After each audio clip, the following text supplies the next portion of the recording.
Silicon ಸಿಟಿಯಲ್ಲಿ ಹಣದಾಸೆಗೆ ಗರ್ಭಿಣಿ ಹಸುವಿನ ಹತ್ಯೆಯನ್ನ ಮಾಡಲಾಗಿದ್ದು ಕಳ್ಳತನ ಮಾಡಿ ಹಸು ಕೊಂದ ಆರೋಪಿಗಳನ್ನ ಹೆಣ್ಣೂರು ಠಾಣೆಯ ಪೊಲೀಸರು ಬಂಧಿಸಿದ್ದಾರೆ.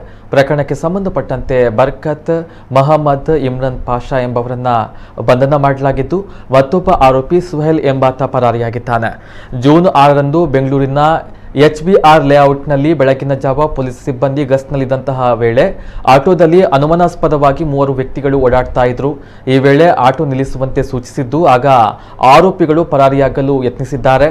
ಬೆನ್ನಟ್ಟಿ ಆಟೋ ನಿಲ್ಲಿಸಿ ಆರೋಪಿಗಳ ವಿಚಾರಣೆಯನ್ನ ನಡೆಸಿದಾಗ ಹಸು ಕಳ್ಳತನ ಮಾಡಿರುವುದು ಬೆಳಕಿಗೆ ಬಂದಿದೆ ಎಂದು ಹಿರಿಯ ಪೊಲೀಸ್ ಅಧಿಕಾರಿಗಳು ತಿಳಿಸಿದ್ದಾರೆ. ಇನ್ನು ಹೆಣ್ಣೂರು ಪೊಲೀಸ್ ಠಾಣಾ ವ್ಯಾಪ್ತಿಯಲ್ಲಿ ಹಸುವನ್ನ ಕಳ್ಳತನ ಮಾಡಿರುವ ಆರೋಪಿಗಳು ತಮ್ಮ ಮನೆಯ ಬಳಿಯ ತೋಪಿನಲ್ಲಿ ಹಸುವನ್ನ ಕಟ್ಟಿ ಹಾಕಿ ಬಳಿಕ ಹತ್ಯೆ ಮಾಡಿದ್ದಾರೆ. ಬಂಧಿತರಿಂದ ಗರ್ಭಿಣಿ ಹಸುವಿನ ಮಾಂಸ, ಚರ್ಮ ಹಾಗೂ ಕರುವಿನ ಮೃತದೇಹವನ್ನು ವಶಕ್ಕೆ ಪಡೆಯಲಾಗಿದೆ ಎನ್ನುವ ಮಾಹಿತಿಯನ್ನು ಪೊಲೀಸ್ ಅಧಿಕಾರಿಗಳು ನೀಡಿದ್ದಾರೆ.